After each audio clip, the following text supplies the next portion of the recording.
Wyoming Territory. Summer 1873. Lyle Finch was supposed to be dead. Rose stood frozen at the crest of Iron Ridge, red dust still burning on her lips, and the man she'd buried in her mind for weeks was staring straight back at her, wearing that smile. The one she'd spent 5 years learning to fear Rose. His voice was easy, almost warm. "You have been a considerable inconvenience." She didn't run, didn't flinch. Her right hand dropped thumb along the spine of the blade, exactly the way she'd been taught, and something shifted behind her eyes that hadn't been there before. Not the look of a woman caught, the look of a woman who was done. How does a woman with nothing, no money, no plan, 3 cracked ribs, and a dead man's name on a marriage certificate, become someone the wilderness itself can't break? That's the story. And it starts right now. The sun out here didn't warm you. It punished you. It pressed down on the Wyoming Territory like a flat iron on wet cloth, relentless and without mercy, and the red dust it kicked up got into everything: your teeth, your lungs, the creases behind your knees. There was no escaping it. You either learned to live with the grit, or you went back east. And going back east wasn't an option Rose Finch had ever been allowed to consider. She sat wedged between 2 flour sacks in the bed of the cargo wagon, her wrists raw from gripping the wooden slat every time the wheels bucked over another rut in the trail. The 2 hired guards rode up front, not speaking to her, not even looking at her. That suited Rose fine. She had learned a long time ago that when men like that looked at her, it never meant anything good. Lyle had arranged all of it: the wagon, the guards, the route. He'd told her they were relocating to a new claim near the Sweetwater River, that this was a fresh start, that things would be different out here on the frontier. She hadn't believed a word, but belief didn't much matter when your name was on a marriage certificate and the law said you were a man's property. You climbed into the wagon. You held on. You waited. The vultures appeared first. 3 of them, lazy, black circles, high above the ridge to the northwest, riding the thermals like they had all the time in the world. Rose watched them and felt something cold move through her, despite the heat. Vultures out here weren't unusual. But 3 of them circling one spot like that meant something was already dead, or was about to be.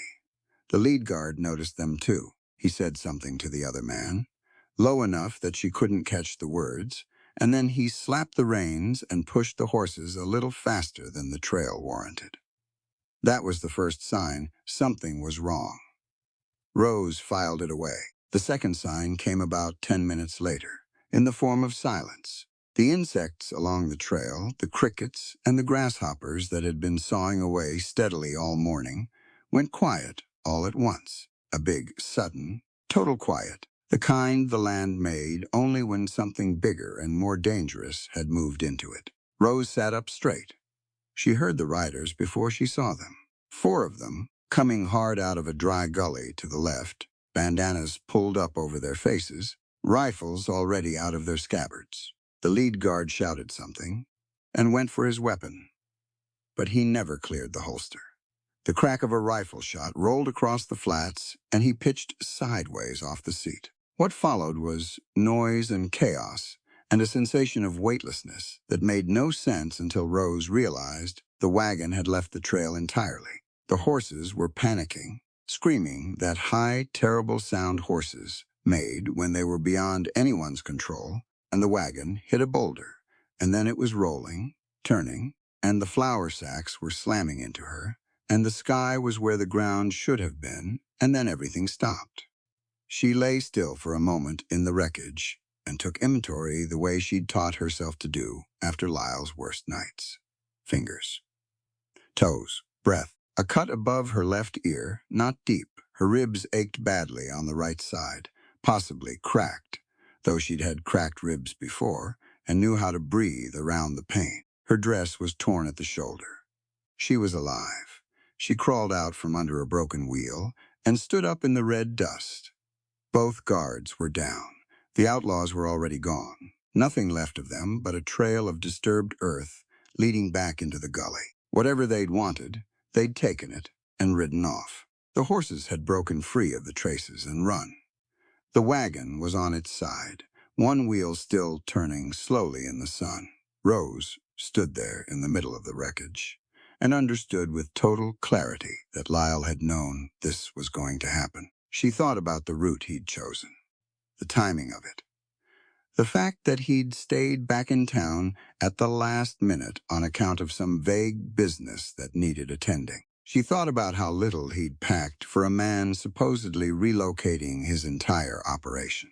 She thought about the two guards, hired just 2 days ago, men she'd never seen before, men who hadn't seemed particularly interested in guarding anything. She thought about the insurance policy she'd seen on his desk 6 weeks ago, the one she hadn't been meant to see, the one that covered Lyle Finch's life for a sum large enough to clear every debt he'd accumulated in 3 territories. She didn't know whose body they'd find at the scene, dressed in Lyle's coat with his pocket watch in it, but she knew there would be one. She pressed her hand against her ribs and looked around at the empty land. Red dust, scattered sage. The ridge in the distance shimmering in the heat, and above it, those same 3 vultures still making their patient circles. Rose started walking. She walked because there was nothing else to do. She walked north, away from the direction the outlaws had come from, following the rough shape of the ridge on the theory that higher ground sometimes meant water, and water sometimes meant people. She kept her breathing shallow on account of the ribs. She kept her eyes moving. The sun climbed to highest point, and then began its slow descent. And the heat peaked and stayed there, a wall of it pressing in from every direction. Her mouth dried out. Her vision began to do things it shouldn't, the sage bushes doubling, the horizon tilting slightly.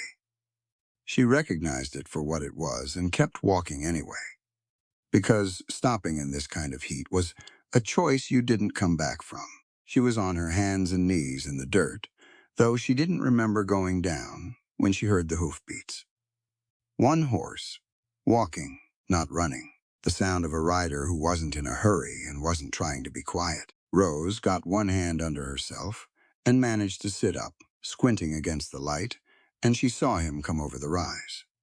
He was a large man, broad through the shoulders, riding a big gray horse with the ease of someone who'd spent more time on horseback than on foot. He wore a worn canvas duster the color of old bone, and he had a scarred jaw and eyes that caught the afternoon light and held it for a moment gray, the pale gray of a sky before snow, the kind of eyes that had looked at difficult things long enough to stop flinching at them. He pulled up the gray a few yards away and looked down at her without any of the alarm or calculation men usually showed when they came across a woman alone and damaged in the wilderness. He just looked at her, assessing. Patient. Wagon ambush, Rose said, because she wasn't going to pretend she'd just sat down here on purpose. I know, he said. I saw the smoke from the wreck an hour ago. His voice was low and unhurried, a voice used to carrying across open ground without being raised. You've got sunstroke starting. How bad are the ribs? She blinked. Most men would have asked what happened, who she was, where her husband was. This one had skipped straight to what was actually important. Sore, she said, possibly cracked, not broken. He swung down off the horse in a single clean motion. Up close, the scar on his jaw ran from his earlobe to the corner of his mouth, an old scar, silver white with age, and there were other marks on his hands, and at the edge of his collar that told the same general story of a man who'd come through things that leave marks. He crouched down in front of her, not looming over her, keeping himself at eye level. Can you stand? I walked 3 miles in this heat. I can stand. She proved it slowly, and he let her do it without grabbing at her. He stayed close enough to catch her if she went down, but kept his hands to himself until he was sure she needed them. She didn't go down. She stood in the red dust and looked at him straight. Declan Ross, he said. Rose Finch. He nodded once. There's a place in the mountain valley, about 2 hours ride north. Clean water, shelter people. You can rest there, and we'll figure out the rest after that. She studied him. She'd learned to read men the hard way, over years of living with one who'd shown her every way a man could be dangerous. What she saw in Declan Ross's pale gray eyes wasn't hunger or calculation, or the specific pleased look men got when they found a woman alone and vulnerable. What she saw was steadiness, a man accustomed to problems and in the habit of addressing them practically. "All right," she said. He cupped his hands to help her up into the saddle. She took the help without embarrassment.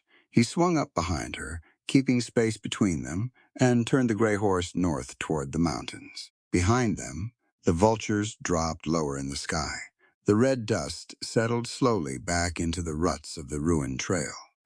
Somewhere back in town, Rose knew, Lyle Finch was watching a clock and calculating how long it would take for the news to travel. But Lyle Finch, for the first time in 5 years, was not in front of her. The mountains rose up ahead, blue, gray, and enormous, and Rose kept her eyes fixed on them as the horse carried her forward into whatever came next.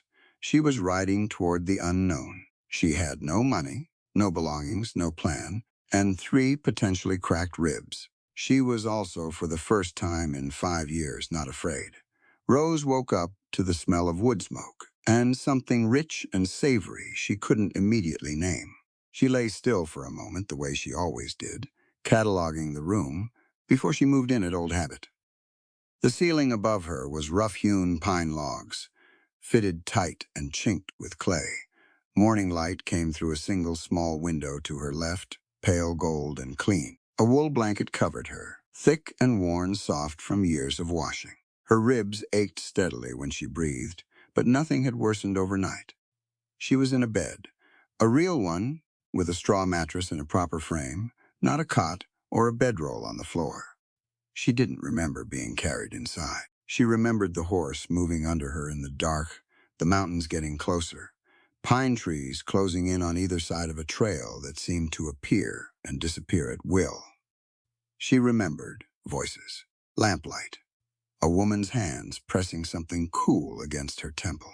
Then nothing until now. Rose sat up slowly and swung her legs over the side of the bed. She was still in her torn dress, though someone had removed her boots and set them neatly beside the frame. Through the window, she could see a clearing, and beyond it, other structures, a longer building, that looked like a common hall, a smokehouse, a stable. She could hear the sound of an axe striking wood in a steady, unhurried rhythm. She found her boots, pulled them on, and went to the door. The air outside hit her like cold water, sharp and clean, pine heavy. Nothing like the red dust furnace she'd been walking through the day before. She stood on the small cabin's porch and breathed it in carefully, accounting for her ribs, and looked out at Hidden Hollow for the first time in daylight. It was larger than she'd expected. A dozen structures arranged around a central clearing with a creek running along the eastern edge and a kitchen garden stretching along its bank, still holding the last of the autumn's growth. Chickens moved around the yard with their usual self-important aimlessness. A pair of goats were tethered near the stable, and there were people. That was the part that stopped her.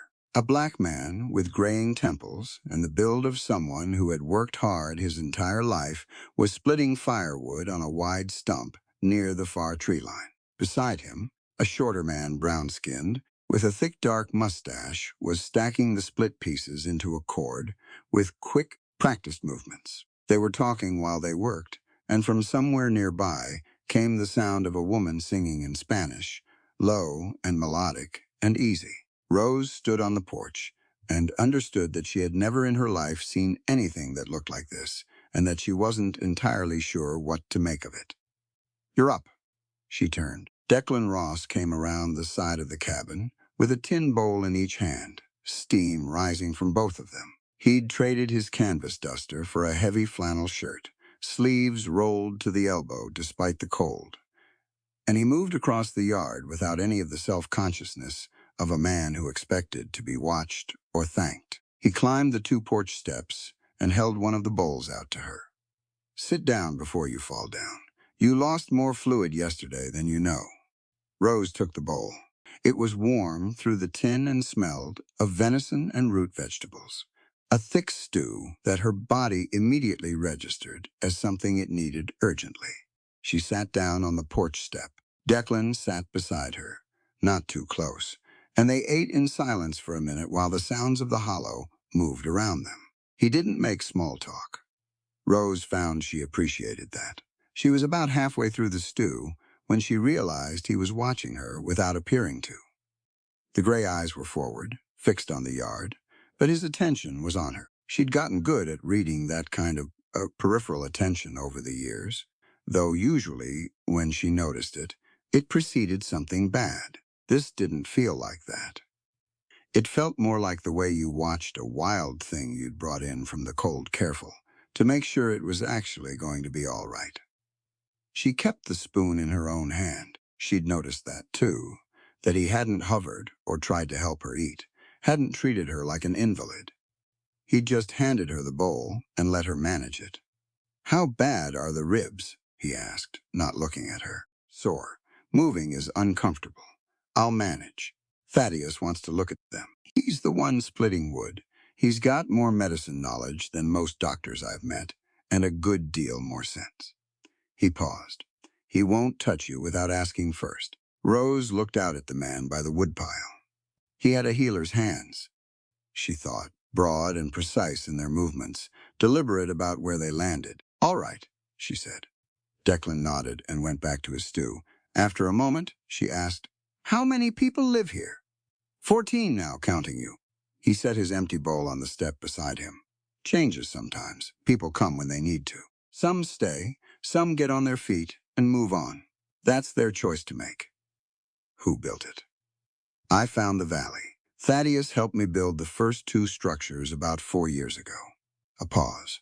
We both needed somewhere the outside world didn't have a long reach. She understood what he was saying without requiring him to spell it out.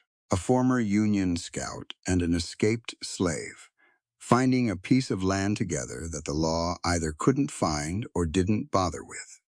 She glanced across the yard where the man with the dark mustache was now handing the neatly stacked wood pile with evident satisfaction. And the others?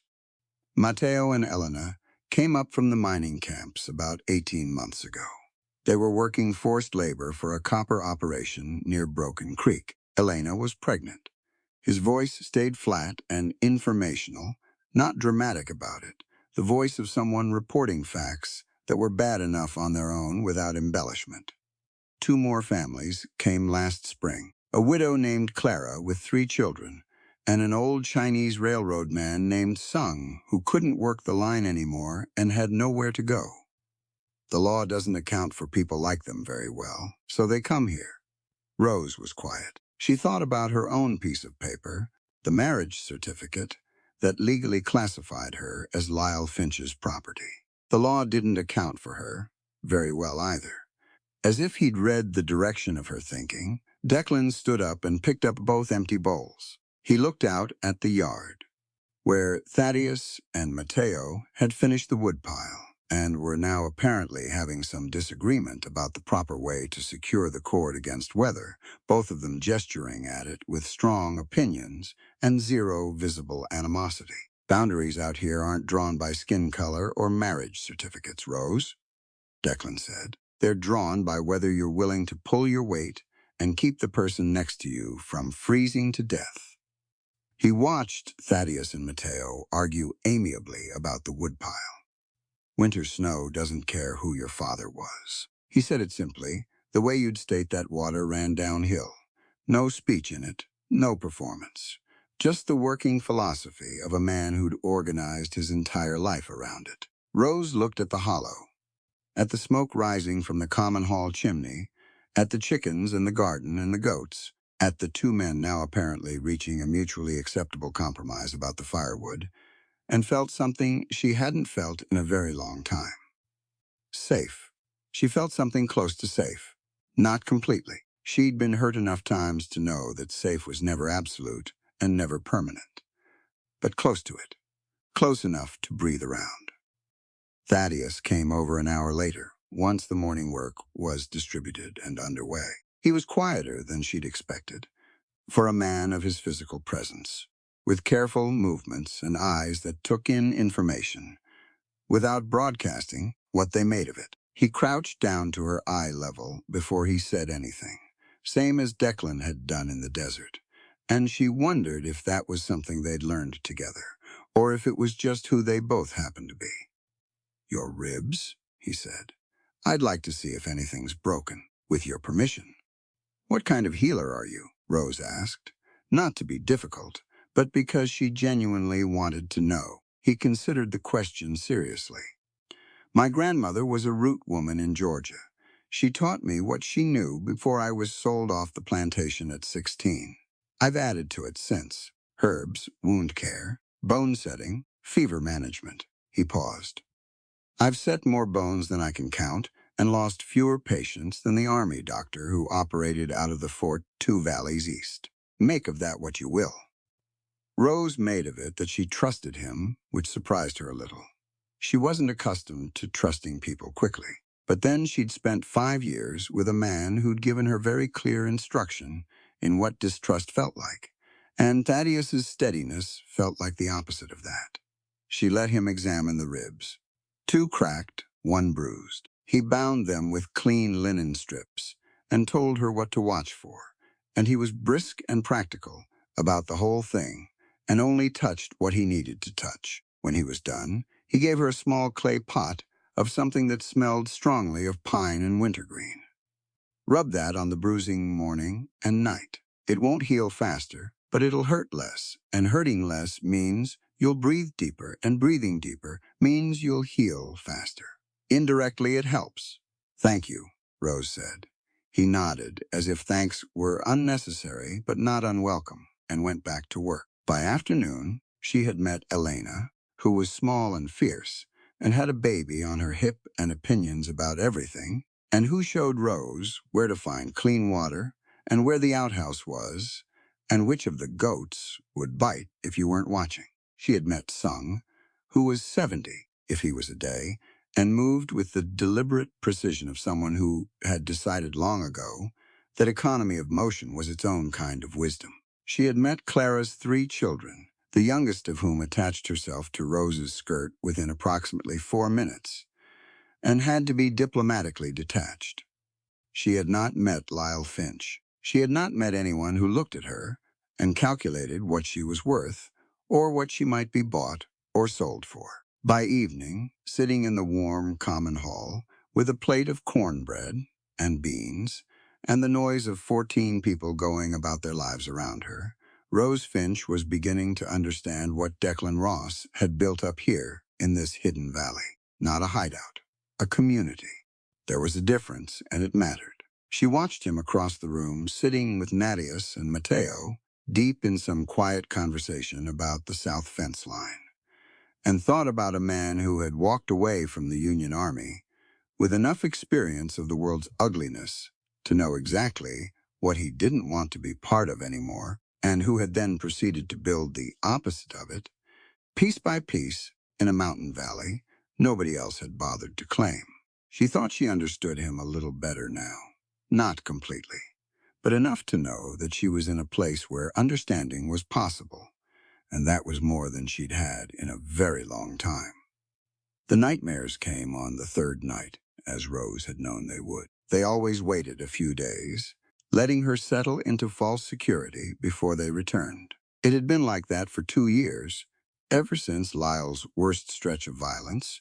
She'd learned to recognize the pattern the same way she'd learned to recognize the sound of his step on the porch, with a kind of resigned preparedness that was not quite the same as being ready. She woke herself up with the sound of her own voice, which was humiliating, and lay rigid in the dark of the small cabin, listening to her own heartbeat until she was certain of where she was.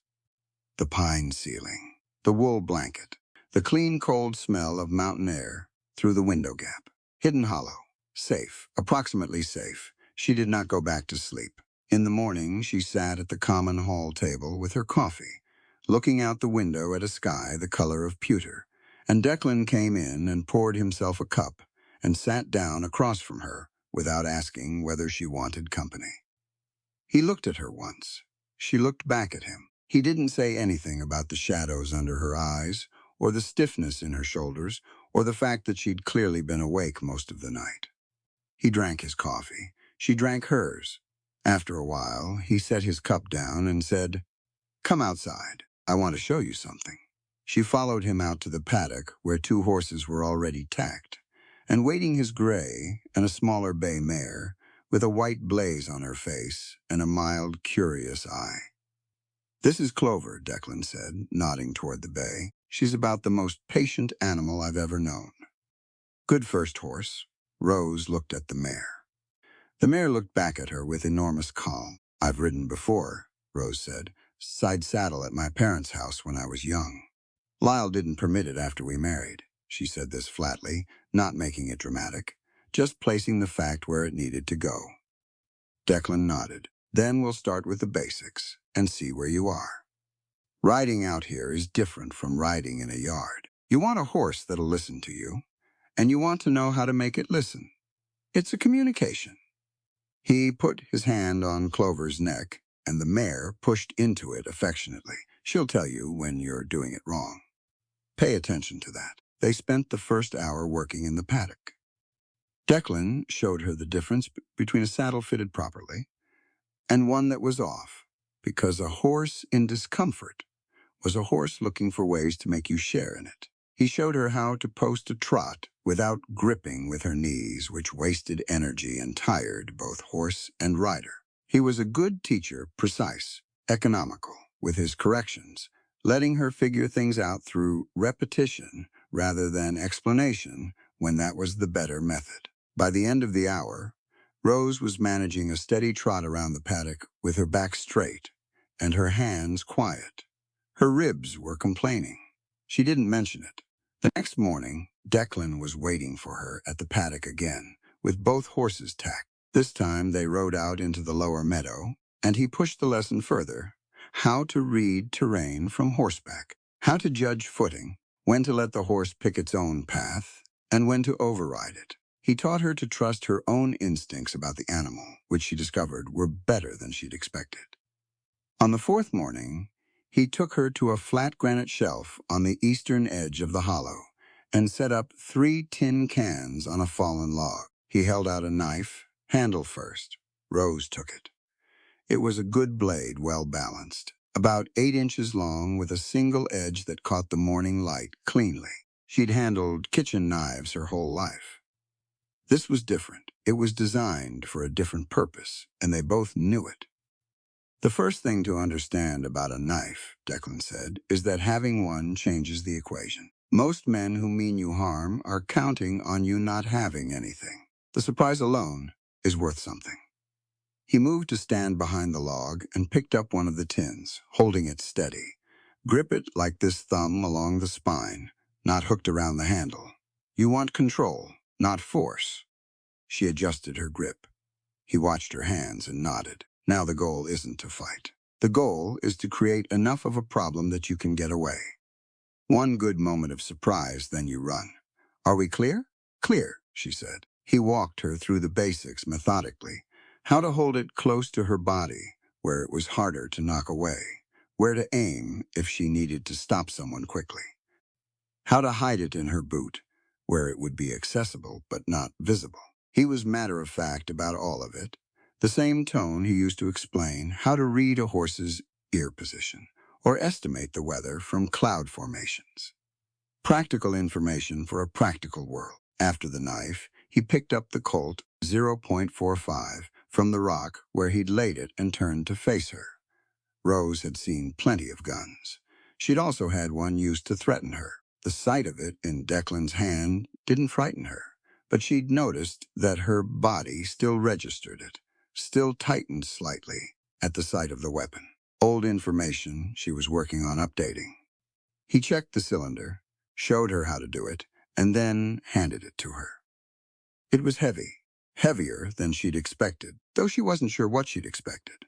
Real things were often heavier than you imagined them. Declan stepped behind her left shoulder and guided her arm up until the barrel was leveled at the tin cans. His hand closed over hers on the grip, adjusting her fingers one at a time. With quiet efficiency, not grabbing, not steering by force, just repositioning. He treated her hands like they belonged to her, which they did, and which not everyone seemed to understand. "Breathe out before you pull," he said, close to her ear, but not pressing in. "Don't yank. It's a pull, but slow. Like you mean it, and you're not in a hurry about it." She breathed out and pulled the trigger. The shot cracked across the hollow, and the leftmost tin can jumped off the log. She had not expected to hit it. Neither, she thought, had he. She caught the slight adjustment in his posture beside her, the fractional release of readiness that meant surprise. "Good," he said. "Do it again."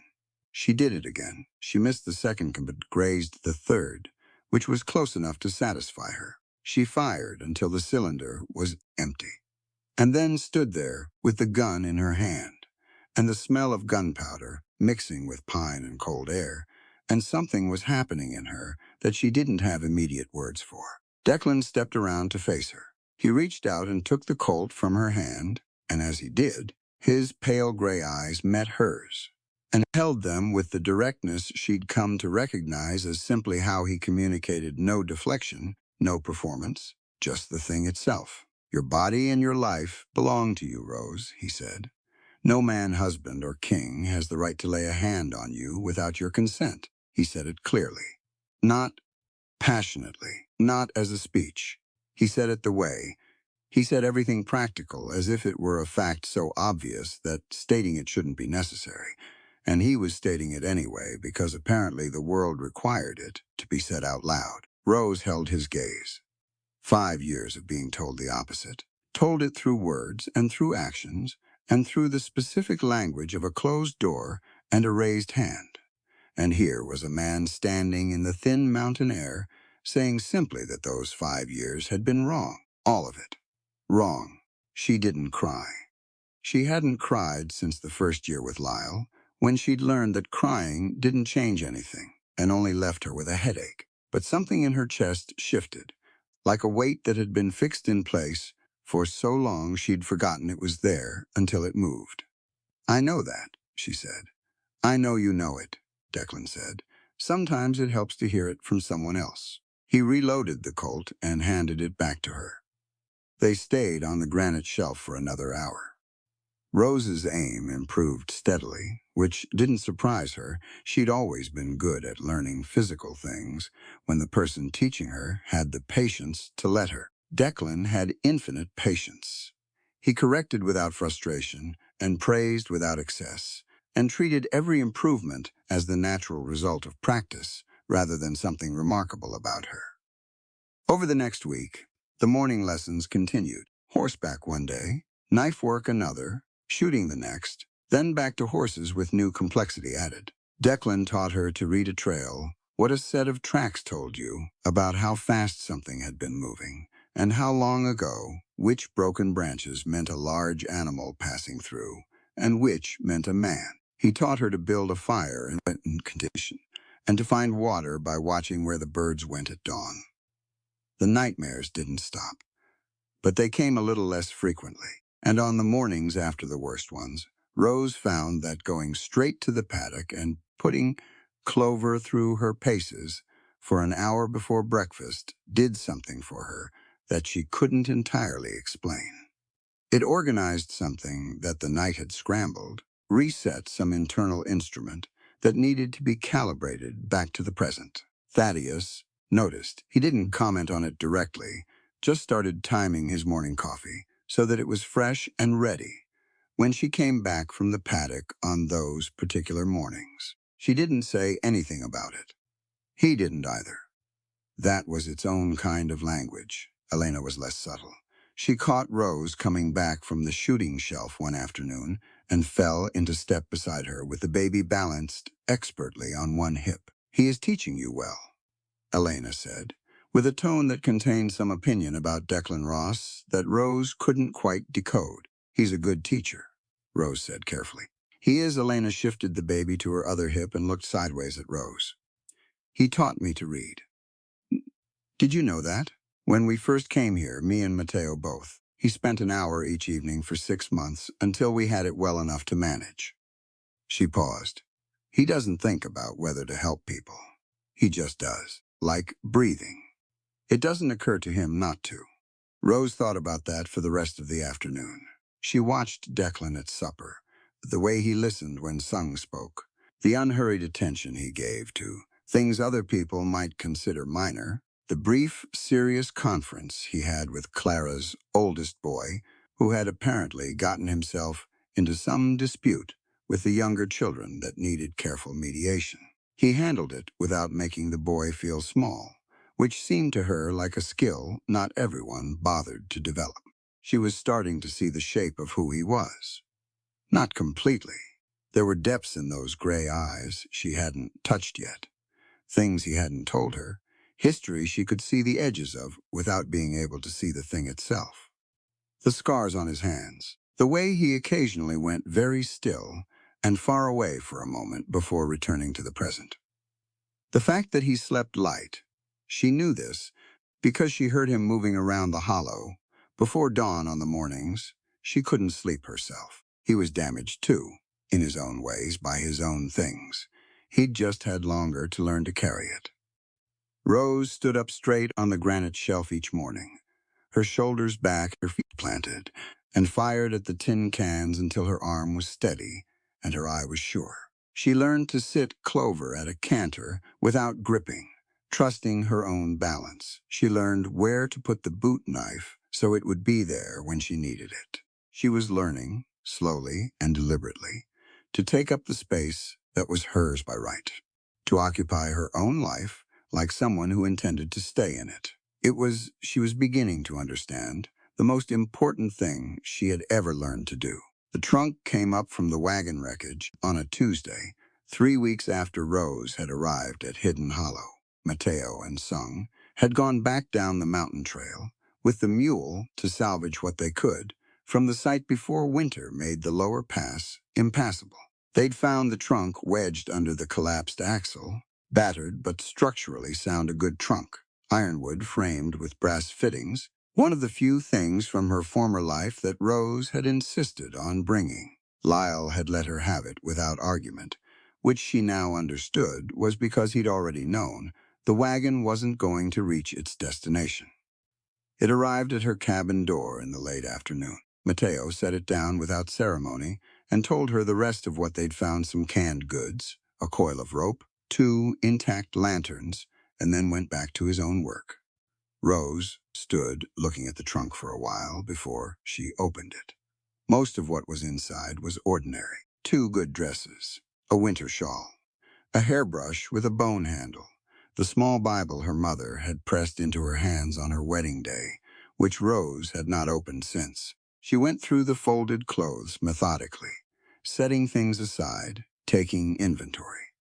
It was in the trunk lining where she found them. She almost missed it. The interior fabric was torn at the bottom left corner, an old tear she'd attributed to wear, and she'd reached in to smooth the lining back down when her fingers closed on something stiff and flat tucked into the gap between the fabric and the ironwood base. She pulled it out carefully, a folded packet of documents bound with a length of cord.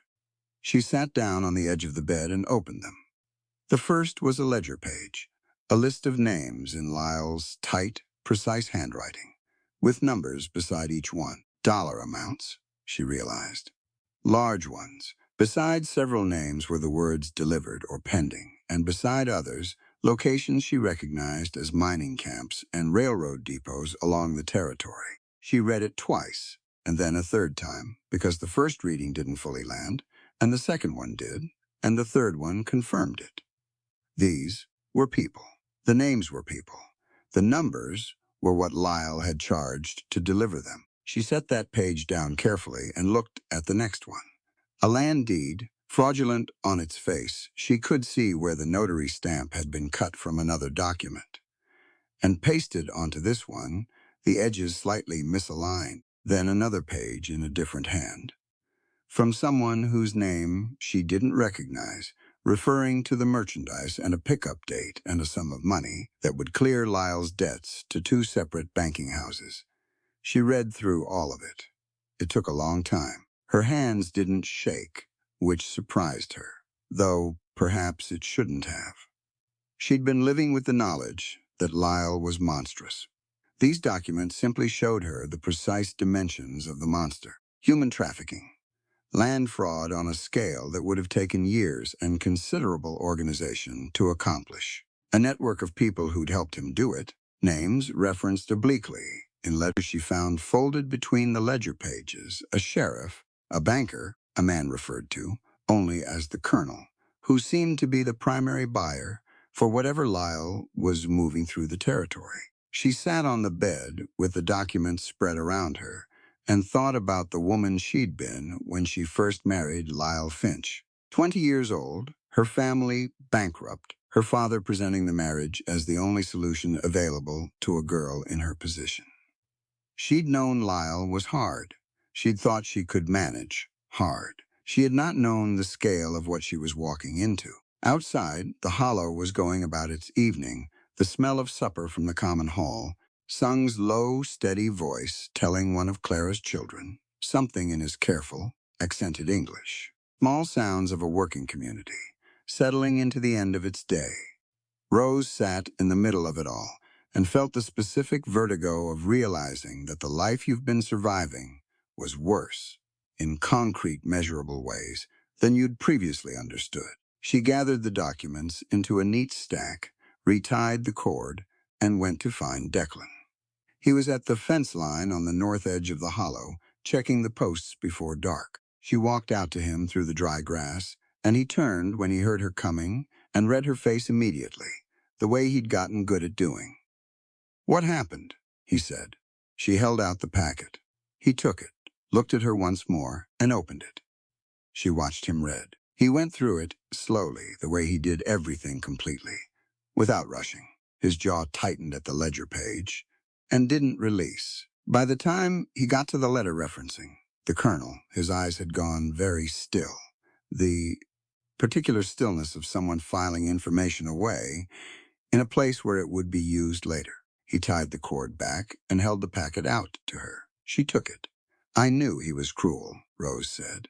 "I didn't know the scope of it. Most people who do evil on this scale keep it compartmentalized," Declan said.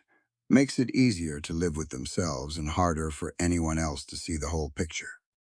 He leaned against the fence post and looked out at the tree line. "You're carrying something tonight." It wasn't a question. She didn't treat it like one. "I feel relieved that he's dead," she said. "I've been feeling relieved since the day of the wagon accident, and I keep waiting for that to feel wrong, or for there to be something underneath it that's different grief, maybe, or guilt. But it doesn't come. There's just relief." She paused. "That troubles me." Declan was quiet for a moment. Not the quiet of someone figuring out what to say, but the quiet of someone who had already thought about things like this and was taking her seriously enough to answer carefully. "Grief is for loss," he said finally. "What you lost when Lyle died was a cage. You don't grieve a cage, Rose. You walk out of it and you breathe the open air." He turned his head to look at her. "Refusing to mourn a monster doesn't make you a bad person. It makes you an honest one." Rose looked at him. The last light was going gold over the ridge behind him, and the cold was coming in fast the way it did at elevation, sudden and total. "The law will call me his widow," she said. "It'll want to give me his estate such as it is and require me to account for his debts." "The law doesn't know you're here," Declan said. "And the estate you'd be inheriting is built on fraud and trafficking, which means it doesn't legally exist in any honest sense of the word." He straightened up from the fence post. "Those documents, though, those are another matter. The right person sees those and Lyle Finch's operation gets dismantled. Whatever's left of it. The people he sold some of them might be findable." Rose hadn't gotten that far yet. She was still in the part where she processed what she'd found. But she heard him, and she filed it away, and something in her posture shifted from shock toward purpose, which was a direction she understood better. "All right," she said. "All right," he agreed. They walked back toward the common hall, together in the early dark, and Declan held the door open, and she went inside to the warmth and noise of supper, and she sat down at the long table and ate her meal and contributed to the conversation around her. and the documents stayed tied in their cord in the pocket of her skirt, heavy and specific, and full of information that would eventually need to go somewhere useful. That night, the nightmares didn't come. In their place was a different kind of wakefulness alert, clear-eyed, her mind turning the documents over and over in the dark, not with horror, but with the methodical attention of someone taking measure of a problem she intended to eventually solve. She was done being afraid of Lyle Finch. Even the idea of him, the shadow he'd cast over 5 years of her life. He had been a monster. She had survived the monster. She had the documentation to prove what he was, and she had a community of people around her who understood what it meant to survive the monstrous parts of this world and come out the other side, still standing. She lay in the dark of her cabin and listened to the wind in the pines and found, for the first time in 5 years, that she could think about the future as though it actually belonged to her. There was a great deal still to figure out, but figuring was something she'd always been capable of. She pulled the blanket up and went to sleep. 2 nights later, she and Declan sat on the granite shelf east of the hollow after the others had gone in for the night. He'd built a small fire more for light than warmth, though the warmth was welcome, and they sat on opposite sides of it, with the stars coming out overhead in the particular extravagant way they did at altitude, thick and brilliant, and close enough to feel like a presence rather than a backdrop. Rose had brought the documents to show him where she thought the fraud operation connected to the man called the Colonel, and they'd worked through that together over the better part of an hour until they had a rough map of the scheme in their minds. Declan knew the territory well enough to place the locations she pointed to. They'd spoken in practical terms throughout, which suited them both. Now they were quiet. The fire popped. An owl called from somewhere in the tree line to the west.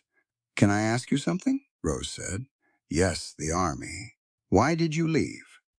He was quiet for long enough that she thought he might not answer. His eyes were on the fire, and in the firelight, the scar on his jaw was more visible than usual, the silver white of it catching the light in a particular way. "I believed in it when I went in," he said at last. "The Union cause, what it was supposed to mean, freedom, equality, holding the country to the promise it had made on paper. I believed in that. What changed? I watched what men do when they're given authority over other men and told it's in service of a righteous cause." He turned a small stick over in his hands. The cause can be righteous, and the men carrying it out can still do terrible things. Those two truths coexist. I spent 2 years watching them coexist, and eventually I had to decide what I was willing to be part of. So you left. I left. He set the stick down, and I came out here and built something where the measure of a person was what they actually did, not what flag they carried. Rose looked at him across the fire and thought about men who had the self-awareness to know when they were in the wrong situation and the integrity to remove themselves from it, even at personal cost. It was rarer than it should have been. "The PTSD," she said quietly. "The what happens at night sometimes. Does it get better?" He looked up. She hadn't told him directly about the nightmares, but she hadn't hidden them either, and they'd both been operating with the understanding that they recognized something in each other. "It gets more manageable," he said. "It doesn't disappear, but you build a life around yourself that's solid enough that when the bad nights come, there's something to hold on to." A pause. The hollow helps. Having work helps. Having people around you who know what you've been through and don't require you to perform something you're not. Rose nodded. That matched her experience of the past 3 weeks. "Having things to look forward to helps, too," he added, quieter. He was looking at the fire again. Rose looked at him and then looked at the fire as well, and felt the warmth of it on her face and the cold at her back from the mountain air, and the specific aliveness of sitting outside under those reckless, brilliant stars with a person who was honest and steady and didn't require anything from her that she wasn't prepared to give. She thought she understood what he meant about things to look forward to. She didn't say anything. She didn't need to. Some things communicated themselves perfectly well without words, and they'd both gotten good enough at listening to each other's silences that the understanding moved between them cleanly, like a current finding its level. The fire burned down slowly.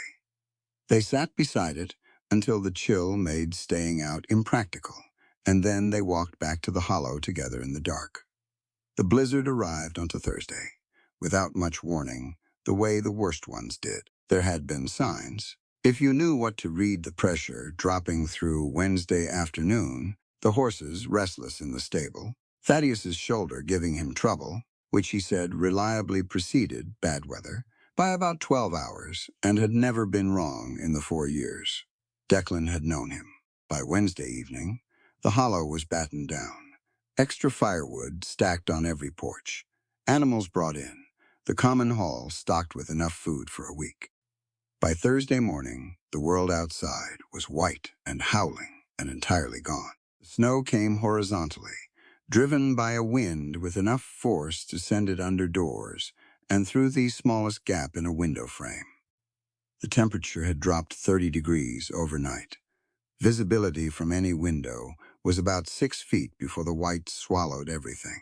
Declan had been out twice already to check the stable and the firewood supply, coming back in both times coated in snow and moving quickly to the hearth. Rose was in his cabin. This had happened practically, rather than by design. Her own cabin was the smallest structure in the hollow, and its chimney drew poorly in high wind, which they discovered early that morning when it had filled the room with smoke instead of carrying it out. Declan had relocated her to his cabin without discussion, set her up with the good chair nearest the hearth, and gone about his work. The cabin was larger than hers. 2 rooms, the main space with the hearth, a table, 2 chairs, and the workbench along the east wall, and through a low doorway, the alcove where he slept, built into the wall in the old style with heavy curtains that could be drawn across it. Rose had set herself up in the alcove with the wool blanket, and a book she'd found on his shelf, a battered copy of Thoreau that had been read many times, judging by the state of its spine. And she'd been there most of the morning, warm and quiet, while the storm announced itself in waves against the outer walls. Declan was at the workbench. He'd come in from his second check of the stable, hung up the snow-crusted duster, and gone to the workbench with the focused purposefulness of a man who had weathered enough storms to know that the best response to enforced stillness was productive occupation. He'd pulled a piece of soft leather from the shelf, a carved wooden form shaped to the curve of a rib cage, a length of cord, and his leather tools, and he'd set to work. Rose watched him from the alcove. She'd left the curtain half drawn, so she was in shadow, while the firelight from the main hearth fell on him fully. She hadn't meant to watch. She'd been reading. But Thoreau had lost the competition. Declan worked with the leather the way he did everything physical, with complete attention and no wasted motion. He'd soaked the piece in water first to make it pliable, and now he was shaping it around the form, working slowly with his hands to press and coax the leather into the curves it needed to hold. His flannel shirt was on the chair behind him. He'd taken it off when he came in from the cold, because the exertion of fighting through the blizzard had warmed him through, and he hadn't put it back on. Rose had registered this and then returned to her book, and then, about 3 minutes later, registered it again. He had the build of a man who had spent his entire adult life in physical work, wide through the shoulders. The musculature of his back moving visibly under his skin as he worked the leather, the kind of strength that didn't announce itself, but was simply present. The scars she'd seen glimpses of before were more visible now. A long one across his left shoulder blade made. 2 puckered circles on his right side that she recognized as old gunshot wounds. Various smaller marks distributed with the randomness that genuine history always produced. He didn't perform the scars. He just had them, the way he had everything about him, without apology and without dramatization. She watched his hands most of all. They were large hands, heavily calloused, the knuckles enlarged from years of cold and labor. They'd handled horses and weapons and fence posts, and 100 other rough, practical things. And right now, they were moving across the soft leather with extraordinary precision, pulling the wet material taut over the wooden form, working each section with the pad of his thumb, testing the resistance with his fingers to check the evenness of the tension. He was making a rib brace. She understood that after a few minutes of watching, a proper one, fitted to the form, designed to give real structural support while the cracked ribs finished their healing. Thaddeus's linen strips worked, but linen didn't hold its shape after a few days. This would. He was making it for her. He hadn't said so. He hadn't mentioned it at all. He just sat down and started making it. Rose pulled her knees to her chest, careful of the ribs, and watched him work in the firelight. The storm outside was enormous and indifferent. The wind hit the cabin in gusts that made the walls shudder and sent thin fingers of cold air under the door that the draft snake only partially blocked. The fire in the hearth pushed back against it steadily, and the light it threw was orange and warm, and turned the whole room into a pocket of civilization, holding its own against the wilderness outside. She watched Declan's hands pull the final leather strap through its channel and draw it tight, testing the tension, working it back slightly, and then forward again, checking the fit of the whole piece against the wooden form. His hands went still, and then she saw it clearly. In the firelight, they began to tremble. Not violently, a fine, controlled tremor in the fingers, the kind that came not from weakness, but from the sudden weight of an awareness he hadn't been carrying a moment before. He'd realized she was watching. He stayed very still for a moment. She could see the slight change in his breathing, his chest rising more slowly and deliberately. The fire snapped.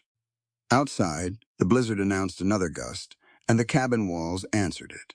And inside the small, warm room, the silence between her watching and his knowing had its own particular texture. Declan exhaled. It was a ragged sound, pulled from somewhere deep, heavy, with something he hadn't let out in a very long time. He looked at the finished brace in his trembling hands and at the pull of the final strap, snug and precise against the form. "So tight," he whispered. The words were directed at the fire, or at the leather, or at nothing in particular, and everything at once. So new, Rose understood. Not just the brace, the fit of it, the careful construction, holding things in place that had been unprotected. She understood. He was also talking about something that had been happening to his chest for 3 weeks, and that he hadn't previously found words for.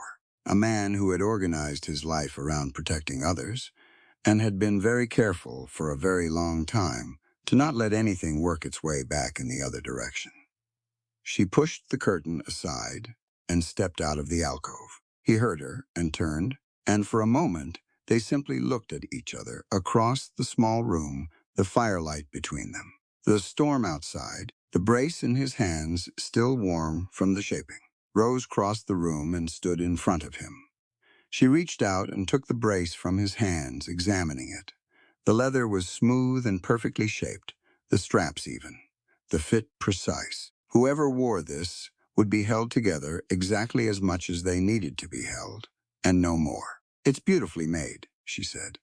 His eyes, so steady always, held something in them now that she hadn't seen before. Not uncertainty, exactly. More like a man at the edge of new territory, reading the ground before he stepped onto it. "Rose," he said, just her name, a question in it and a statement at the same time. She set the brace on the table. Then she looked at him directly, the way she'd learned to from watching him do it. No deflection, no pretense, just the thing itself. "I'm not afraid," she said. "Of you? Of this?" She held his gaze. "I want you to know that. I'm making that choice with a clear head, and I need you to know it's mine to make." Something moved through his expression, something that was partly relief, and partly the weight of being trusted by someone who had very good reasons not to trust, and understood the significance of it. "I know it is," he said. His voice was low and rough at the edges. "I'd never know," she said. "That's why I'm standing here." He lifted one hand and cupped her face, his calloused palm against her cheek, and paused there, not moving forward, waiting with his eyes on hers, long enough that it was clear he would wait indefinitely, that there was no urgency in him except the kind she chose to answer. She leaned into his hand, permission and answer at once. What followed was slow, deliberately, patiently slow, not from hesitation, but from intention. From a man who understood that this particular moment required the opposite of urgency. Declan moved with the same deliberate care he brought to the leatherwork, to the horses, to every physical thing that deserved attention. Each gesture preceded by a look that asked. Each answer waited for, received, honored. He was mindful of her ribs throughout, which would have been almost funny in different circumstances, and was instead somehow exactly right. The combination of desire and practical consideration, passion and genuine attentiveness to her actual physical reality. Rose had understood intimacy before, only as something done to her, an assertion of ownership, a demonstration of power, something she'd guarded herself against as much as possible and submitted to when she couldn't. She had not understood it as something mutual, something built between two people with equal agency in its construction, where her comfort was not incidental but central, where her pleasure was not a byproduct but the point. Declan taught her that, not with any speech about it, through the thing itself, through the quality of his attention, through the absolute consistency with which he made her the measure of every moment. When she was uncertain, she said so. He stopped and waited, and let her find her way to the other side of the uncertainty on her own terms. When she was not uncertain, she said that too, and he answered it. The storm outside did what storms did.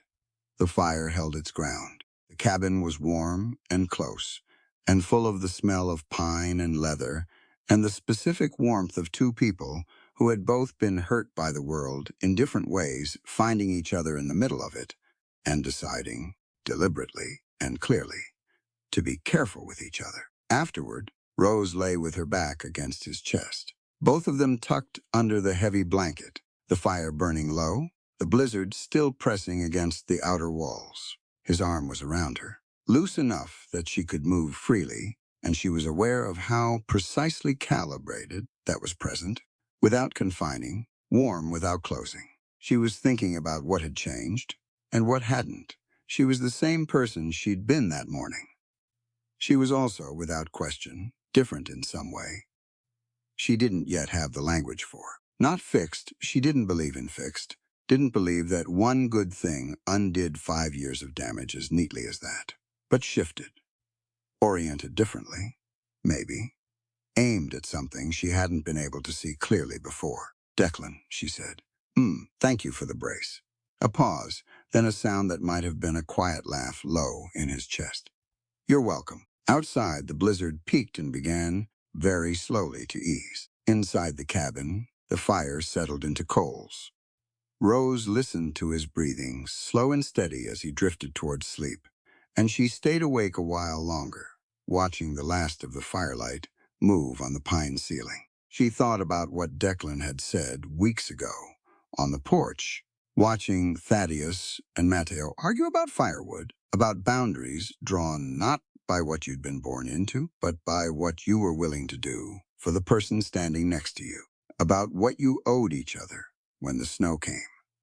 She thought about bodies and choices, and the difference between things that were taken and things that were freely given. She had spent 5 years of her life unable to exercise that difference. She understood it now, in a way that was no longer theoretical. The fire went to coals. The storm went quiet. Rose Finch closed her eyes and slept. And for the first time in longer than she could accurately remember, the night was entirely, uncomplicatedly still. The child's name was Marco. He was Matteo and Elena's oldest, 6 years old, with his father's dark eyes and his mother's stubborn chin, and he'd been feverish since Monday. By Wednesday morning, the fever had climbed past what Thaddeus's herbs could manage alone. Thaddeus sat back on his heels beside the boy's cot and looked at Declan with the steady expression he used when he was about to say something nobody wanted to hear. I need sulfur powder and carbolic solution, he said. The infection's in his chest. If we don't get ahead of it in the next day or so, we're going to be in real trouble. Elena stood in the doorway with her arms crossed and her face absolutely still. That stillness was its own kind of language. Rose had learned to read it over the past weeks. Elena went still when she was most afraid, pulling herself in tight so the fear had nowhere to show. Declan stood up. There's a trading post at the base of the South Trail. Hannigan runs it. He keeps medical supplies. That's 7 miles down, Thaddeus said. I know what it is. Rose was already reaching for her coat. They left before dawn, just the two of them, moving quiet and fast down the mountain trail, while the sky went from black to deep purple to a cold, hard gray. The snow from the blizzard had compacted into a firm crust that held their horses' weight well enough on the open stretches, but broke through unpredictably in the shaded gullies. So Declan picked the route carefully, and Rose followed his line without question. She trusted his reading of terrain, the way she'd come to trust most things about him because he'd earned it, steps by step, without asking her to. They reached Hannigan's trading post as the sun broke the ridgeline to the east. It was a low, wide building that smelled of tobacco and old wood, and the particular mustiness of goods stored through too many winters. Hannigan himself was a small, narrow man, with the eyes of someone who'd learned long ago to forget whatever he saw in his doorway. He had the sulfur powder and the carbolic solution both, along with a quinine preparation that Thaddeus hadn't thought to ask for, but would certainly use. They were outside and packing the supplies into the saddlebags when Rose heard it. A sound behind her, not the creak of the trading post door, not Declan's footstep on the frozen ground. Something else. She turned. 2 men on horseback, across the road, not moving, just watching. She looked at them for 1 second, maybe 2, long enough to see that they were the kind of men who got paid to watch people, long enough to see one of them drop his eyes to her face, and then down to her hands, and then slowly back up, measuring. Declan, she said, her voice level. He came around the horse and looked. His posture didn't change visibly, but something in it shifted, the particular alertness of a man who had spent years reading situations quickly. Mount up, he said, quietly. Normal pace until we clear the road. They rode out at a walk, not hurrying, taking the north trail back toward the mountain. Rose kept her eyes forward. Behind her, she heard faintly the sound of the 2 horses moving, not following exactly, just beginning to move in the same general direction. They made it back to Hidden Hollow by early afternoon. Thaddeus took the medicine and went straight to Marco's bedside. The boy's breathing had worsened in the hours they'd been gone, and Elena's stillness had gotten so complete she barely blinked. But Thaddeus worked steadily and with calm authority, and by evening Marco's fever had broken into a drenching sweat that left him exhausted and small in his cot, but breathing easier. Everyone ate supper, with a lightness that came from relief. Rose was helping Clara clear the supper dishes when she noticed the tracks. Through the common hall window, in the last gray light of the evening, she could see where the snow at the hollow's entrance had been disturbed. 2 sets of hoofprints coming in from the south trail, coming in and going back out. She set the dishes down and went to find Declan. She found him outside already, crouching over the tracks with a lamp, reading them the way he'd taught her to read them. He didn't look up when she came to stand beside him, but he knew she was there. How long ago? She asked. Hour, maybe less, he straightened. They came in far enough to see the layout of the place, and then left the men from the road. Most likely.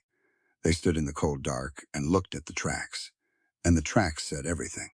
Someone now knew where Hidden Hollow was. Someone would be reporting back. And whoever had sent those men to watch a trading post for a woman matching Rose's description, that person had enough reach and enough resources to do something with the information. Declan looked at her. She looked back at him. How long do we have? She asked. Not long enough, he said. He was right. They had 1 night. They spent it preparing. Declan met with Thaddeus and Mateo, and the others in the common hall, while Rose put Marco's medicine schedule down on paper for Elena and helped Clara move the younger children to the most sheltered cabin. Nobody panicked. That was one thing about people who had already survived. Hard things they knew how to move through fear without stopping to drown in it. They packed what needed packing and secured what could be secured and checked their weapons and settled in to wait. Rose slept 2 hours, maybe 3. The men came in the morning. Not 2 men this time. She heard them. Before she could count them, hooves on the frozen ground. A lot of them, moving into the hollow with the deliberate, unhurried confidence of people who didn't expect resistance to amount to much. She stepped out onto the porch and saw them clearly. A dozen armed men, at least, spread out across the clearing in a formation that covered the exits. 2 men in front. One was the sheriff's badge that caught the early light, the lawman from the mining town whose name she'd heard but hoped never to need. And beside him on a heavy black horse was a man who was absolutely not dead. Rose had known, somewhere underneath the relief, that this was possible. She'd known it the same way. You know a scar is there even when you stop looking at it. Lyle Finch had put on weight since she'd last seen him. He was dressed well, the frontier version of well-good coat, good boots, the hat he'd always worn when he wanted to be taken seriously. He looked prosperous and comfortable and completely, cheerfully alive. He looked at Rose across the clearing with an expression she'd seen 10,000 times. That specific satisfaction of a man who believed he'd won before the game started. Rose. He let the name sit there a moment. You have been a considerable inconvenience. Declan stepped out onto the porch beside her. He said nothing. He didn't need to. Lyle shifted his gaze to him with the mildly irritated look of someone dealing with an inconvenient piece of furniture. Declan Ross. I've been told about you. He pulled a folded document from his coat and held it up. I have here a legal marriage certificate establishing Rose as my lawful wife and property, and a warrant signed by Sheriff Brody for your arrest on charges of kidnapping and theft of a man's legal estate. He smiled. It was a smile Rose had learned to fear. Stand down, and this ends quietly. Your paper doesn't make her property, Declan said. His voice was perfectly even, and you're building a case on a fraud stack that's about to come down around you. Lyle's smile didn't move. He nodded at the men behind him. What happened next was very fast and very loud. The first shot came from somewhere to the left, and Rose's mind registered it almost before she heard it. Declan lurching back into her, the wet red of it, already spreading dark through his shirt, his hand, catching the porch railing and missing. He went down hard on the boards, and she went down with him, both hands pressing against his chest, and she could hear herself saying his name and couldn't stop. Lyle's men moved across the clearing. 2 of them came up the porch steps, and one caught Rose by the arm and hauled her upright, and Lyle was there behind them, the Bowie knife in his hand, the blade cold against her throat, as he pulled her back toward the waiting horses. Declan. She said his name once, loud enough to carry back to where he lay on the porch. His gray eyes found her through the red confusion of what was happening, and he held her gaze for one fierce, clear second. Then the blizzard of motion swallowed everything, and the horses moved, and the hollow fell behind her into the distance. And the last thing Rose saw before the tree line closed around her was Thaddeus dropping to his knees beside Declan on the porch, pressing both hands hard against the wound, his face composed and furious and absolutely determined. The room above the saloon smelled like tobacco smoke and river mud, and the specific sourness of old wood that had absorbed too many years of other people's misery. Rose stood at the window and looked down at the main street of the mining town. It was morning, though the sky was the flat gray that made mornings and afternoons look identical out here. Below her, a few men moved along the muddy street, heads down against the cold. Nobody looked up. The door was locked from outside.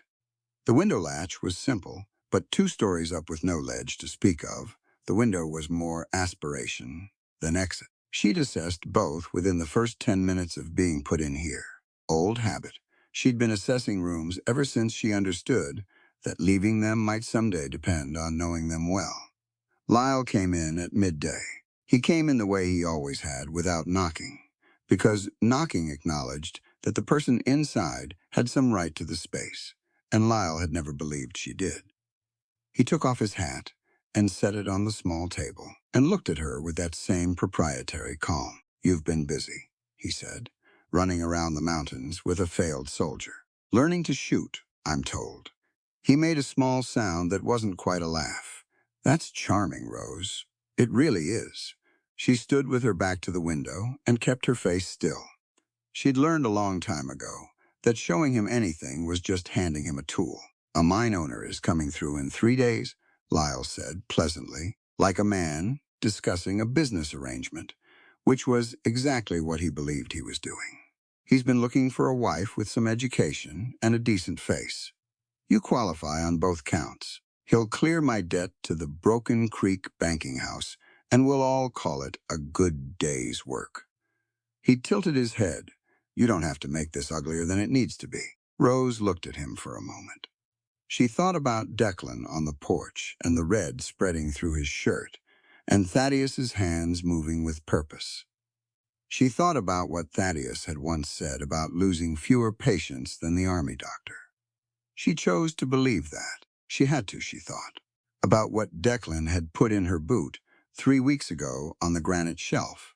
The weight of it there now, small and specific and real. She moved before she'd consciously decided to. 2 steps forward, and the boot knife was in her hand, and the tip of it was pressed against the underside of Lyle's jaw, not hard enough to break skin, but hard enough to hold absolutely still. He went very still. His eyes, for once, didn't have that satisfied look. They had something different in them, something she'd never put there before. "Good. Your piece of paper won't stop this steel blade." "Lyle," Rose said. Her voice was steady. She was faintly surprised by how steady it was, and then she wasn't surprised at all, because she'd been building toward steady for weeks. "I'd rather die an outlaw on a cold ridge than live as a prized prize in your cage." He didn't move. She held the knife exactly where it was and looked at him over the blade, and for 10 full seconds the room was absolutely quiet. Then she heard his breathing change, the slight calculation returning, and she stepped back before he could use her proximity. She kept the knife up. She kept her eyes on his hands. Lyle straightened his collar. His expression was back to pleasant, but it was a surface job now. She could see the effort in it. "You've developed quite a bit of confidence," he said. "That's going to cause you problems." "Leave," she said. He left. She listened to his footsteps go down the stairs, and then she crossed to the window and looked out at the street again, breathing carefully around her ribs. Her hand was shaking now, the knife loose in her fingers. She let it shake. That was fine. Shaking after was completely different from shaking. During, the lock on the window was a simple iron latch with no secondary catch. Useless as an exit. She'd already established that. But as a signal, maybe not useless at all. If someone was looking, she pulled the window open 2 inches and wedged the corner of her petticoat through the gap. A pale strip of fabric visible from the street below if you knew to look for it. Then she sat down on the floor below the window, where she couldn't be seen from outside, and thought through what she knew about the building's layout from the brief view she'd gotten on the way in. 1 guard at the door to the stairs. Another visible through the window on the street level. The supply room she'd glimpsed at the end of the upstairs hall. The iron wash basin on the table beside the bed caught the gray afternoon light. Rose looked at it for a while. Then she started working on the window latch with the tip of the boot knife, testing whether the frame had any give at all. It did a little. The wood swollen with moisture and old. Not enough to break out tonight. But she wasn't planning on breaking out. She was planning on walking out under her own power. The moment a sufficient distraction presented itself. If she knew Declan Ross, if she knew Thaddeus and Mateo, and the people of Hidden Hollow, that distraction was already in motion. 3 days, Lyle had said. The mine owner arrived in 3 days. She didn't intend to be in this room in 3 days. Rose set the knife down beside her, pulled her knees to her chest, and started counting what she had. One boot knife, one iron wash basin, heavy enough to be useful, 2 inches of open window, a strip of pale fabric visible from the street, and somewhere out there, coming down off a mountain, the people who'd taught her that freedom was worth fighting for. She settled in to wait. She had discovered considerably better at that than she used to be. Thaddeus worked for 6 hours without stopping. He didn't talk while he worked. He moved around Declan with the focused economy of someone who had done this before, not in ideal conditions, never in ideal conditions, but enough times to know that panic was a luxury and precision was not. The bullet had gone in below the left collarbone and stopped somewhere in the muscle behind it, which was bad, but not as bad as it could have been. Lungs intact, heart intact. Declan had stayed conscious long enough to tell Thaddeus where it hurt when he breathed, which gave Thaddeus what he needed to know. "You're going to feel this tomorrow," Thaddeus told him, when the bullet was out and the wound packed, and Declan was lying flat on the common hall table with the color of old ash in his face. "I feel it now," Declan said. "Good. Feeling it means you're still here to feel it." Mateo had gotten the Hollow's people into the 2 most defensible cabins and set watches at both ends of the entrance trail. Lyle's men had taken Rose and left, which told Thaddeus that the taking of Rose was the objective, and the shooting of Declan was meant to clear the path to it. That was something to work with. A man who wanted Rose alive was a man who hadn't yet gotten what he came for. He gave Declan 2 days. Declan was on his feet in 1. He was not by any reasonable measure ready to be on his feet. Thaddeus told him this in direct and specific terms, twice, and Declan listened with the careful attention he gave everything, and then stood up anyway. Thaddeus looked at him for a long moment, and then went to get the binding cloth. "Tight," Declan said. "I know how tight," Thaddeus said. By the second morning after the shooting, they had a plan. It wasn't a complicated plan, because complicated plans had too many ways to come apart, and what they had was a narrow window, a limited number of people, and Rose, somewhere in a locked room in a mining town, with a man who had already demonstrated he viewed her as a line item in a ledger. They rode out before dawn.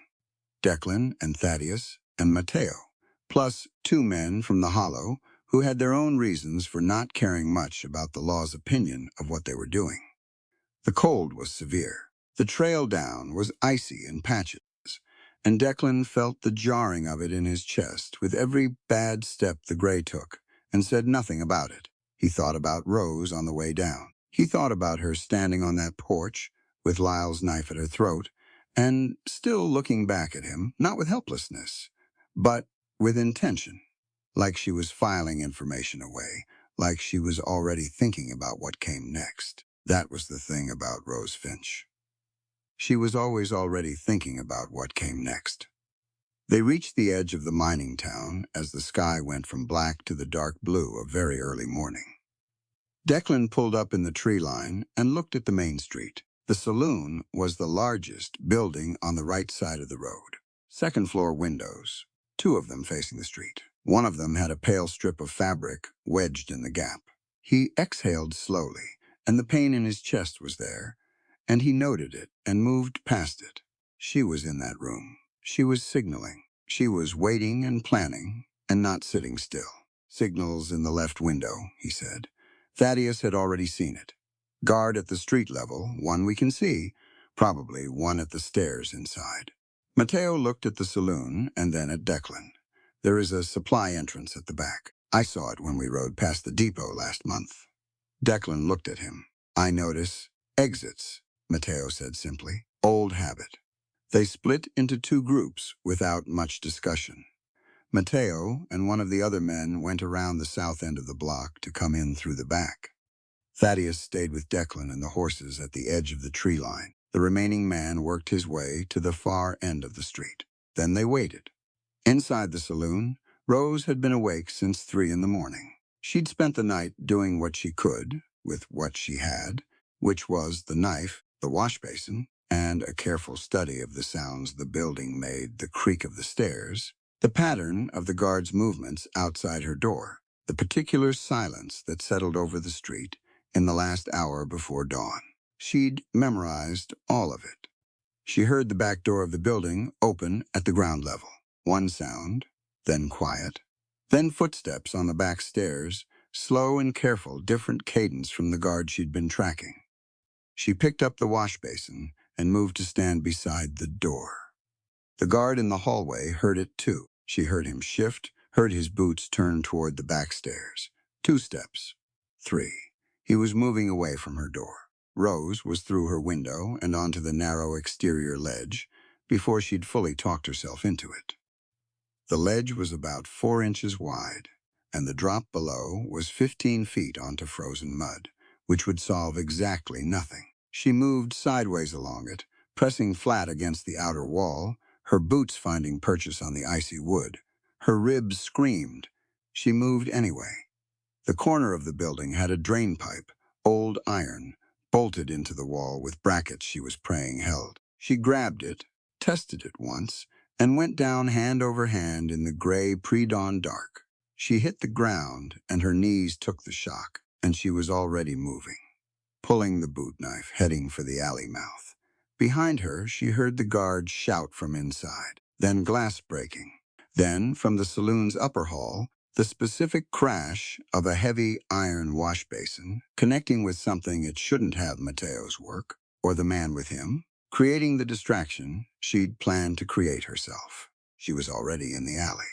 She came out the far end and into the street, and Declan was there. He was on the gray horse, leaning down with his right arm extended, and she grabbed his forearm, and he grabbed hers, and she went up behind him in one motion, the momentum of it pulling at his wound, so she heard his breath go sharp and short, and then she was on the horse, and her arms were around him, and the gray was already moving, gunfire behind them. Shouts. The sound of horses coming from 2 directions at once, Lyle's men from the stable yard and Thaddeus and Mateo, cutting across to converge with them on the north road. "You're hit," she said against his back. "I'm aware," he said. Thaddeus said 2 days. Thaddeus was right. "Hold on," she held on. The gray ran hard up the north road, with the others flanking them, and the cold morning air burning her lungs, and the hoofbeats of pursuit fading behind them, as the road curved into the tree line and Lyle's hired men, apparently deciding that freezing mountain trails in the dark were above their pay grade, pulled up short of the tree line and stopped. The hollow received them the way it always did, practically, without ceremony. Elena came out and took Declan's horse. Clara's oldest, brought hot water without being asked. Thaddeus got Declan inside and checked the wound and said 2 words. Still closed, and the tension in the room dropped by half. Rose sat on the porch, step in the cold, for a few minutes, just breathing. Her ribs hurt considerably. Her hands were steady. Mateo came and sat beside her. He didn't say anything for a while. "The boy," she said finally. "Marco, fever's been gone since yesterday morning," Mateo said. "He ate a full bowl of Elena's soup last night and complained that it needed more salt." Rose laughed. It surprised her, the realness of it. She put her hand over her mouth and laughed until her ribs made her stop. Mateo smiled at the middle distance. "Welcome back," he said. Lyle didn't wait. That was his nature. When one approach failed, he escalated. Because in his experience, escalation was the move that smaller people couldn't match. He had money, men, and a corrupt lawman with a badge. He believed those 3 things made him ungovernable. He rode out for Iron Ridge Pass the next morning with 11 hired guns, Sheriff Brody, and the absolute conviction that this ended today. He didn't account for the weather. The haboob built out of the south through the morning, a wall of red and brown that climbed from the desert flats and rolled toward the ridge with the slow inevitability of something that didn't negotiate with the things in its path. The sky ahead of it was clear blue. The sky behind it was nothing, just the wall moving north. Declan had known it was coming. He'd felt the pressure change in the night, and Thaddeus's shoulder had confirmed it. and he'd looked at the ridge and made his calculation. They went out to meet Lyle before the storm arrived. It was a small group from the hollow Declan, Thaddeus Mateo, and Rose. Behind them, at a distance, were a dozen townspeople from the mining settlement, people who'd lost land claims to Lyle's fraud operation, people who'd recognized names in the documents Rose had sent down by messenger the previous evening. They weren't fighters, most of them, but they were witnesses. And at Iron Ridge Pass, with a haboob rolling in, witnesses were what mattered. Lyle met them at the top of the pass, with his men spread out on either side of the trail, a show of force that would have been more impressive if the sky behind them hadn't already gone the color of a copper pot.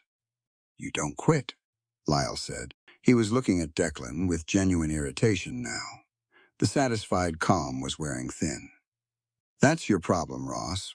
You were always a man who didn't know when he was beaten." "You shot me and missed," Declan said. "I'd say that's your problem." Rose stepped forward beside him. She had the documents in her hand, the full packet, the original, everything from the trunk lining. She held them up so Lyle could see them clearly, so the townspeople behind her could see them clearly.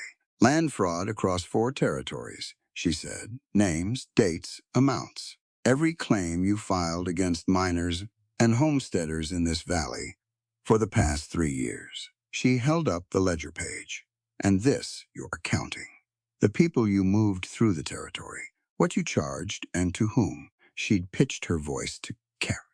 It carried. Lyle's eyes went from the documents to the townspeople, gathering at the lower end of the pass, and something shifted in his face. The first real calculation she'd ever seen him do that didn't go the way he expected.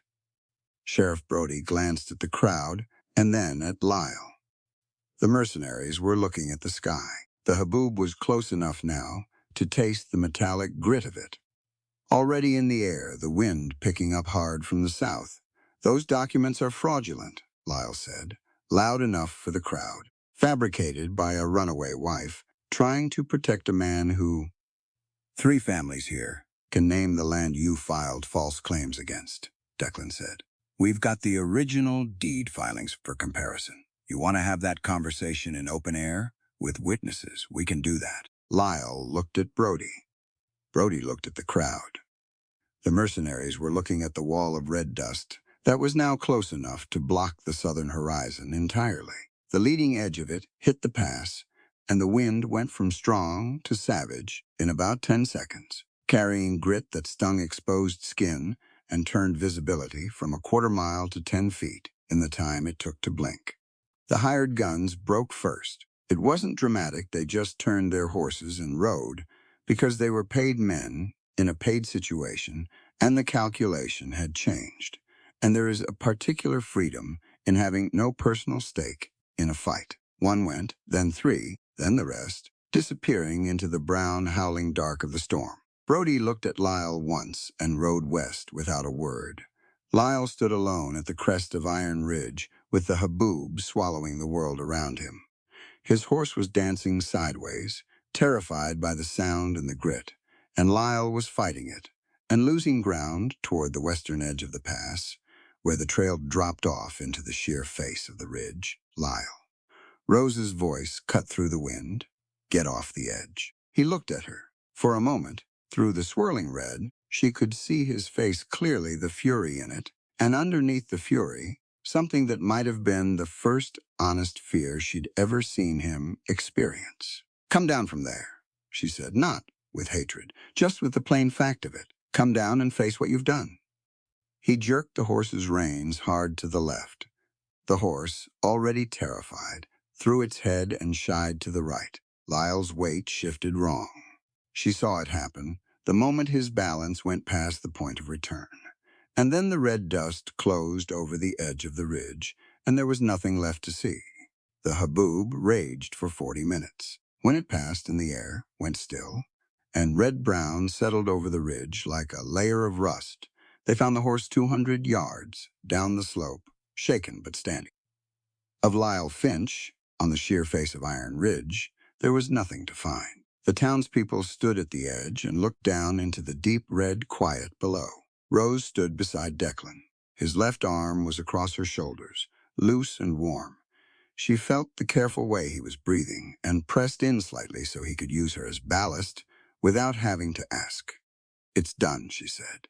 "It's done," he agreed. She looked at the documents in her hand, still intact, grit-covered now, but legible. She thought about the names on the ledger page. The people Lyle had moved through this territory like goods on a manifest. Some of them might be findable. Some of them might need what Hidden Hollow had a place to land a community that measured people by what they did and not what they survived. There was work ahead, a great deal of it. She folded the documents carefully and put them in her coat pocket. They married in the spring, when the valley floor was green. For the first time after winter, and the creek ran high and cold with snowmelt, and the air smelled like pine and new mud and something alive that had been buried under ice for months and was done with being buried. It was not a large ceremony by any standard a city would recognize. No church, no minister, imported from a distant town, no formal attire beyond what people in the hollow happened to own that was clean and presentable. Sung had pressed his good shirt with a heated stone the night before. Elena had braided wildflowers into a garland that she placed on Rose's head with the grave ceremony of someone performing a deeply important task. Mateo had been visibly emotional since breakfast, which he managed by being loudly occupied with the food preparation and refusing to make eye contact with anyone. Thaddeus conducted the ceremony. Nobody had asked him to. He'd simply appeared that morning with the demeanor of a man who had decided this was happening correctly, whether anyone had thought to plan it or not, and everyone had adjusted accordingly. He kept it short and direct, which suited his character and suited theirs. He talked about what it meant to choose someone, not to need them, not to be assigned to them by law or circumstance, or the pressure of a world that dealt people poorly. To choose, he said that choosing was the whole of it, that every right thing between two people came down to that word, and everything wrong came down to its absence. Declan stood in the morning sunlight, with his left arm still healing, and his gray eyes on Rose's face, with the complete attention she'd come to understand, was simply how he was present in the world. Fully, without reservation, pointed at whatever he considered worth pointing at. He considered her worth pointing at. She'd understood that for a while now. She still found it remarkable. They said their words. Simple ones. The kind you could actually keep. Everyone ate afterward, around the long table brought out into the clearing, and the food was substantial, and the noise was considerable, and Clara's youngest fell asleep in Sung's lap before the meal was half finished, which Sung managed with the serenity of a man who had made his peace with the world's smaller surprises. In the afternoon, when the celebration had settled into the easy warmth of people who were comfortable with each other, Rose slipped away from the clearing and walked up to the schoolhouse. It wasn't finished yet. The walls were up, and the roof was tight, and the floor was level, which was what mattered for now. The benches were rough cut, 2 of them, and the writing board at the front was a length of flat pine that Mateo had sanded smooth and painted with lamp black. There were 4 McGuffey readers stacked on the small shelf beside the door, and a primer that Declan had sent for through the trading post, and a set of chalk that Elena had contributed without being asked. Rose stood in the middle of the room and looked at it. She thought about what it had cost her to get here. Not in the dramatic accounting of it, but in the plain material way the years of her life in Lyle's house, the wagon wreck, the cracked ribs and the nightmares, and the long work of learning to stand in her own life like someone who intended to stay in it. She thought about Thaddeus teaching himself medicine from his grandmother's knowledge and decades of hard experience, about Elena and Mateo fleeing the mining camps with nothing and building something real in this valley, about Sung walking away from a railroad that had used him up and finding, at 70 years old, that there was somewhere that wanted what he knew. All of that knowledge sitting in people's heads and hands, all of it passable, all of it worth passing. The first class would be Monday morning. Children from the Hollow, 5 of them, plus Sung, who had asked with great dignity if he might attend, as his written English was weaker than his spoken, and he wished to correct that. She'd said yes. She intended to mean it. She walked back down the hill in the late afternoon light to find Declan sitting on the porch of their cabin. Their cabin now, a word she was still getting used to, with his good arm resting on his knee, looking out at the valley.